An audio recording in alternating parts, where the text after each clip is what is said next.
Hi guys, this is Expand Your World, and today I'm going to show you one of the Hobbit, the Battle of the Five Armies sets. It is known as the Misty Mountain set.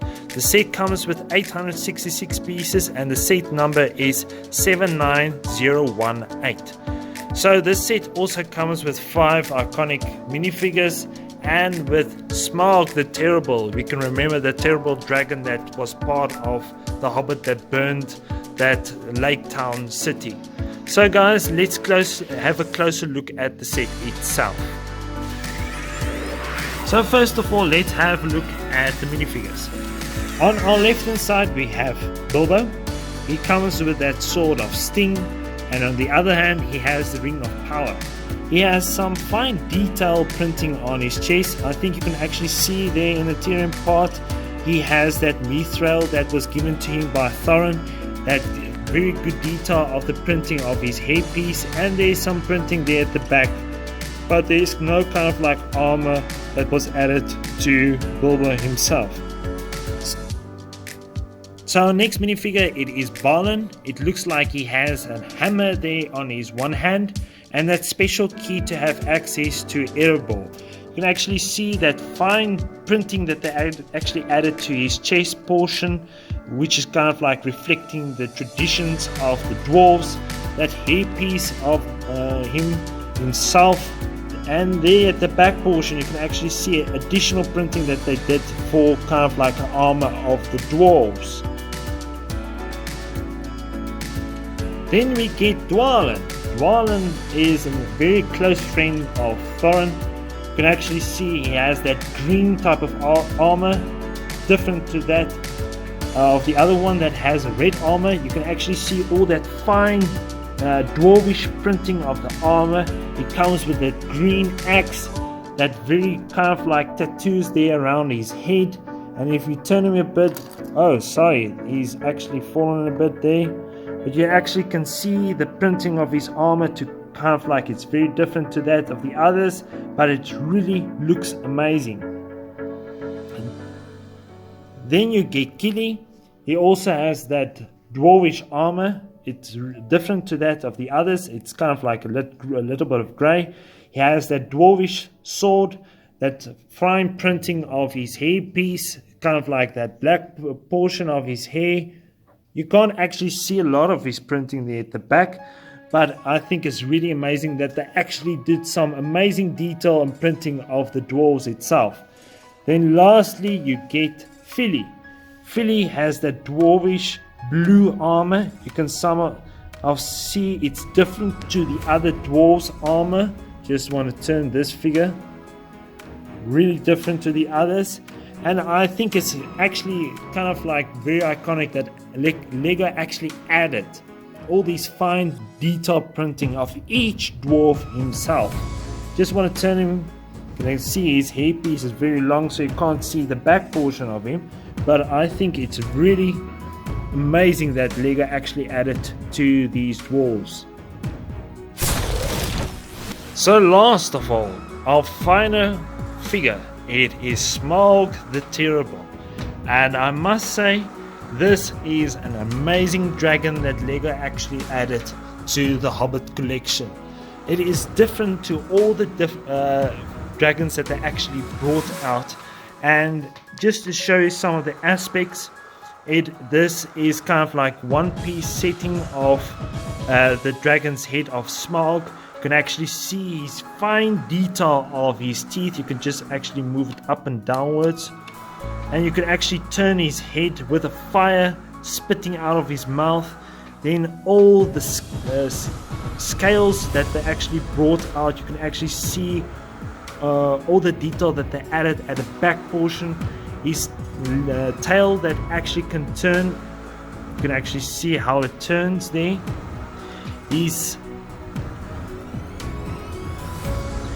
wings are actually not kind of like made out of plastic. It kind of like feels like rubber, and if you compare it to different sets like Castle and Ninjago, you can actually see Ninjago there's kind of like more of a plastic wing that they add, and you see the claws and the spikes that they added to Smog the Terrible is actually so amazing.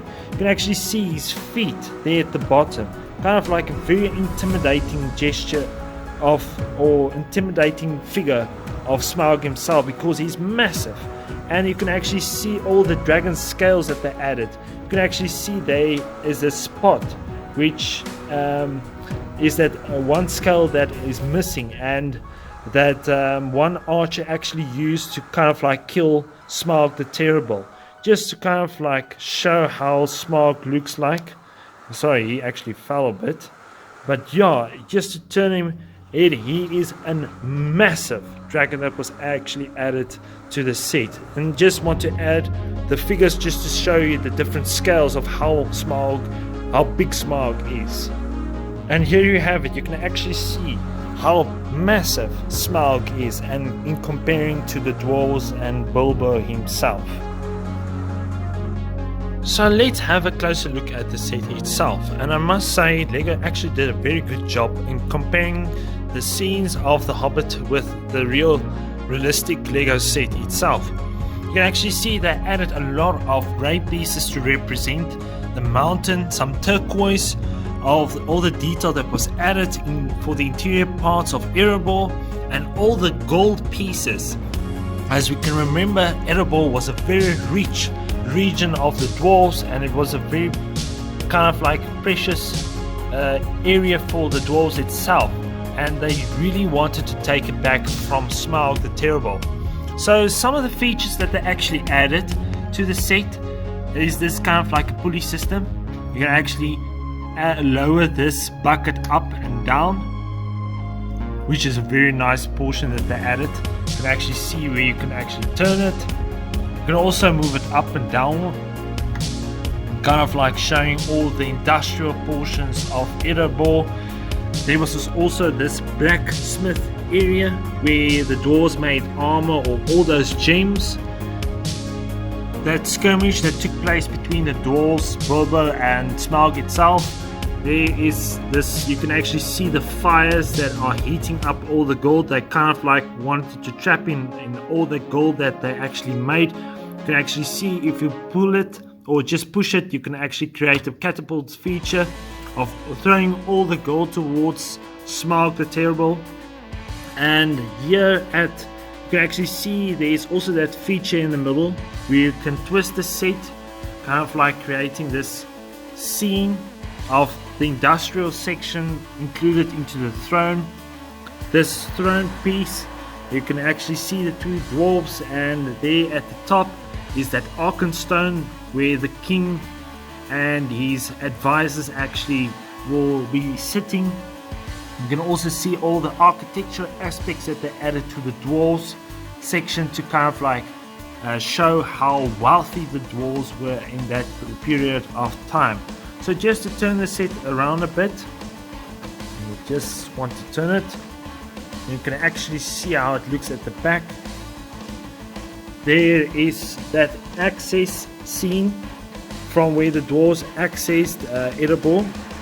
If they use that special key, they can actually try, I'm just trying to open it.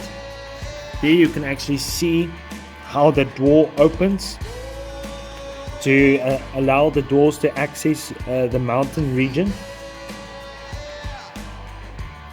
And just to kind of like show you that certain section of the police section again, where you can turn it up and downwards, and you can just move it to up and down. This was actually a very nice feature. I also added to my Helm's Deep set for the roof section of the interior portion to allow me to move one of the pieces up and down, and I used the same concept on my Helm's Deep set. So the other feature that they actually added is just this push button section, which allows you to kind of like let the stairs fly up into the air. So I'll just move it so you guys can see.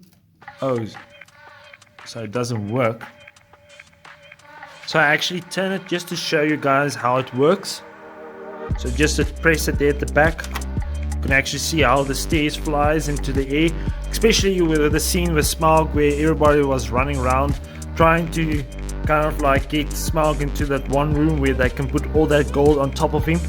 But yeah, I must say this is very nice detail that they added to reflect the dwarvish architecture, industrial and riches of Erebor itself, and all the very nice features of the dwarvish riches of the gold, the diamonds and the blacksmith. The features that they added is actually very nice that they added. Just to show you one of the elements that they also added to the set, there wasn't enough space on the table, so basically this is a portion that comes part of the set, kind of like to show you all the gold, the crystals, the diamonds, everything that comes, or to kind of like reflect or show how wealthy Erebor actually is. And it was actually very important for the dwarves to take it back from Smog, because otherwise they would lose their strategic portion to the dark forces and lose all that wealth to the dark forces, to kind of like that they could use to uplift or upgrade their armies and armory, etc. But yeah guys, I must say this is really an amazing set. So overall guys, if you are a huge Lord of the Rings, The Hobbit fan, I must say if you don't have this set, you definitely need to get it. This is really an amazing set to reflect of how Erebor's interior section looked like, and all the iconic minifigures that comes with the set of the dwarves that were part of the expedition to reclaim back their homeland. And yeah, so if you really like this set and you don't have it, you definitely need to get this set and to add it to your collection of the Lord of the Rings or the Hobbit. So guys, if you enjoyed the video, please like it, and I would really appreciate it if you can subscribe to my YouTube channel.